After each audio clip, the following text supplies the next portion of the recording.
പൊങ്കലോ പൊങ്കൽ. എല്ലാവർക്കും എൻ്റെ ഹൃദയം നിറഞ്ഞ ഹാപ്പി പൊങ്കൽ വിഷസ് നേരുന്നു. റാണി മിനൂസ് മാജിക് വേൾഡിലേക്ക് എല്ലാവർക്കും സ്വാഗതം. ഇന്ന് നമ്മൾ തയ്യാറാക്കാൻ പോകുന്നത് ശർക്കര പൊങ്കലാണ്. അപ്പം അതിന് വേണ്ട ചേരുവകൾ എന്തൊക്കെയാണെന്ന് നോക്കാം. ആദ്യം ഇതിലേക്ക് 2.5 ടേബിൾ സ്പൂണ് ചെറുപയർ പരിപ്പ്, തോല് കളഞ്ഞ പരിപ്പ് ചേർത്ത് കൊടുക്കാം. അതായത് ഒരു ലൈറ്റ് ബ്രൗൺ കളർ ആവുന്നിടം വരെ ഒന്ന് വറുത്തെടുക്കാം.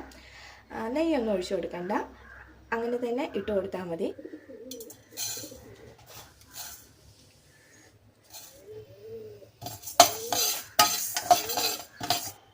പരിപ്പ് നമുക്കിവിടെ ഒരു നല്ല ഗോൾഡൻ കളറായി വന്നിട്ടുണ്ട്. അപ്പോൾ തീ ഓഫ് ചെയ്ത് കൊടുക്കാം.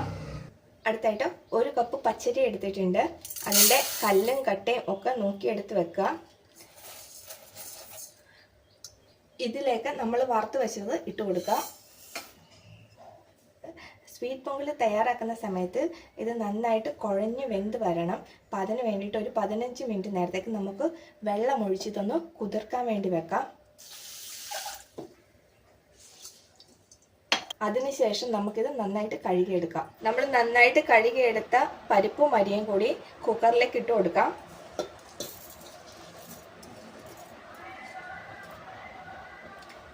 ഇതിലേക്ക് ഒരു 1/4 കപ്പ് പാല് ചേർത്ത് കൊടുക്കുന്നുണ്ട്. പൊങ്കൽ ദിവസം തയ്യാറാക്കുന്ന സ്വീറ്റ് പൊങ്കലാണെങ്കിലും അല്ലാത്ത കാരപ്പൊങ്കലാണെങ്കിലും അതിലേക്ക് നമ്മൾ പശുവിൻ പാല് ചേർത്ത് കൊടുക്കും. അപ്പോൾ അതിലേതെങ്കിലും ഒന്നിൽ ചേർത്ത് കൊടുത്താൽ മതി. ഇപ്പം ഞാനിവിടെ സ്വീറ്റ് പൊങ്കലിലാണ് ചേർത്ത് കൊടുക്കുന്നത്. ഇനി ഇതിലേക്ക് ഒരു 3 കപ്പ് വെള്ളം ഒഴിച്ചു കൊടുക്കാം.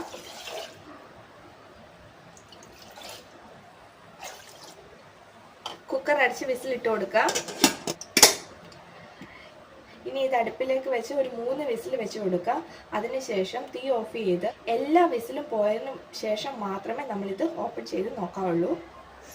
ഇനി ഒരു പാൻ അടുപ്പിലേക്ക് വെച്ച് അതിലേക്ക് 1.5 കപ്പ് ശർക്കര ചേർത്ത് കൊടുക്കുക. ഞാനിവിടെ എടുത്തിരിക്കുന്നത് പൊടിയായിട്ടുള്ള ശർക്കരയാണ്. ഇപ്പോൾ ഉണ്ട ശർക്കരയാണെങ്കിൽ അതിനെ ഒന്ന് ഇടിച്ച് പൊടിച്ചെടുത്തിട്ട് 1.5 കപ്പ് എടുക്കുക, അല്ലെങ്കിൽ ചീക എടുത്തിട്ടോ എങ്ങനെയാണെങ്കിലും 1.5 കപ്പ് എടുക്കുക. ഞാനിവിടെ എടുത്തിരിക്കുന്നത് നല്ല മധുരമുള്ള ശർക്കരയാണ്, അതുകൊണ്ട് 1.5 കപ്പ് എടുത്തിട്ടുള്ളൂ. നിങ്ങളുടെ കയ്യിലുള്ള ശർക്കര മധുരം കുറവാണെങ്കിൽ 2 കപ്പ് എടുക്കണം. ഒരു 1/4 കപ്പ് വെള്ളം മാത്രമേ ഇതിലേക്ക് ചേർത്ത് കൊടുത്തിട്ടുള്ളൂ. ഇതൊന്ന് അലിഞ്ഞു വന്നാൽ മാത്രം മതി, അല്ലാതെ കമ്പിപ്പരുവ് ഒന്നും വരേണ്ട ആവശ്യമില്ല. നന്നായിട്ട് ഇത് അലിഞ്ഞു വന്നിട്ടുണ്ട്. ഇനി നമുക്ക് തീ ഓഫ് ചെയ്ത് കൊടുക്കാം. പൊങ്കലിന് നന്നായിട്ട് തന്നെ നെയ്യ് ചേർക്കും. ഏകദേശം ഒരു 50 ഗ്രാമോളം നെയ്യെങ്കിലും ചേർത്ത് കൊടുക്കണം. അപ്പം നമ്മളിവിടെ നെയ്യ് എടുത്തിട്ടുണ്ട്. നെയ്യ് ഇവിടെ നന്നായിട്ട് ചൂടായി വന്നിട്ടുണ്ട്. ഇതിലേക്ക് നമുക്ക് അണ്ടിപ്പരിപ്പ് ഇട്ട് കൊടുക്കാം. നന്നായിട്ട് ഗോൾഡൻ കളറായി വന്നിട്ടുണ്ട്. ഈ സമയത്ത് ഇതിലേക്ക് മുന്തിരിങ്ങ ഇട്ട് കൊടുക്കാം. ഉണക്ക മുന്തിരിങ്ങ. ഞാനിവിടെ തീ ഓഫ് ചെയ്ത് കൊടുത്തിട്ടുണ്ട്. നമ്മുടെ പൊങ്കൽ ഇവിടെ തയ്യാറായിട്ടുണ്ട്. നമുക്ക് തുറന്ന് നോക്കാം. നന്നായിട്ട് വെന്ത് വന്നിട്ടുണ്ട്. ഇത് നന്നായിട്ടൊന്ന് ഉടച്ചു കൊടുക്കണം.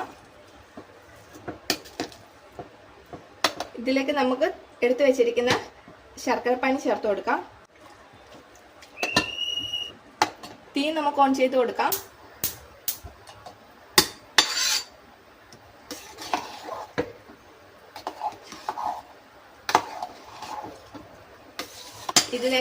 ഇതിലേക്ക് വറുത്ത് വെച്ചിരിക്കുന്ന നെയ്യ്, അണ്ടിപ്പരിപ്പും നെയ്യും ഒക്കെ ചേർത്ത് കൊടുക്കാം.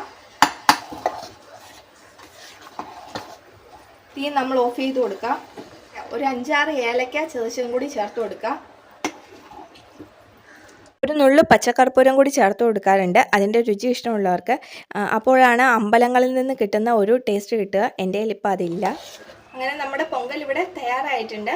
ഇത് മൺകുടത്തിലോ വെങ്കല കുടത്തിലോ ഒക്കെ തയ്യാറാക്കാവുന്നതാണ്, ട്രഡീഷണൽ ആയിട്ടുള്ള രീതിയിലാണെങ്കിൽ. അപ്പോൾ ഇത് പൊങ്ങി വരുന്ന സമയത്ത് പൊങ്കലോ പൊങ്കൽ എന്നൊക്കെ പറയാം. സൂര്യഭഗവാനെ വിചാരിച്ചിട്ടാണ് ഇവരിത് തയ്യാറാക്കുക.